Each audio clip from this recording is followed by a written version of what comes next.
সরকার তো সবসময় চায় যে দেশের পরিবেশ উন্নত হোক, কিন্তু এত তো সত্ত্বেও তো আমরা দেখি যে ঢাকা শহরের পলিউশন লেভেল পৃথিবীর সবচেয়ে খারাপ।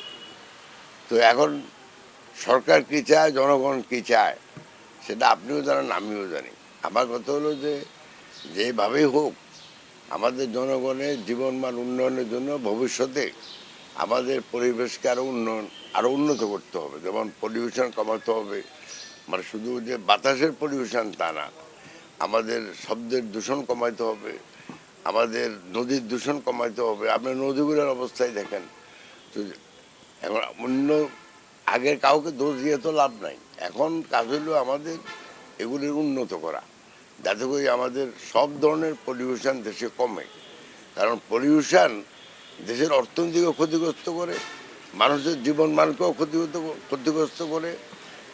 একটা স্টাডিতে আমি দেখছি বাংলাদেশে অ্যাভারেজ লোকের জীবন বা আয়ু প্রায় 2-3 বছর কমে যাচ্ছে বিকজ অফ দ্য পলিউশন।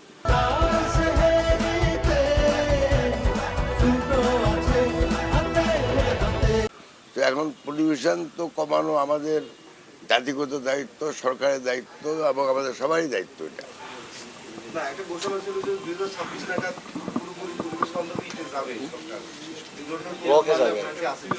মানে না, ওই যে সনাতনী যে ব্রিকফিল্ড সিস্টেম, ইনভার্টার সিস্টেম ওটাই থাকবে। না, এটা আস্তে আস্তে তো বন্ধ করতে হবে। আপাত দৃষ্টিতে তো 1 বছরে তো বন্ধ করতে পারবেন না। এটাকে আপনাকে তো রিপ্লেসমেন্ট করতে হবে। আপনি বিল্ডিং টিল্ডিং করার জন্য যে ইট লাগে, সেই ইটকে যদি আপনি ব্লকে রূপান্তরিত করতে যান, তাহলে একটু সময় লাগবে।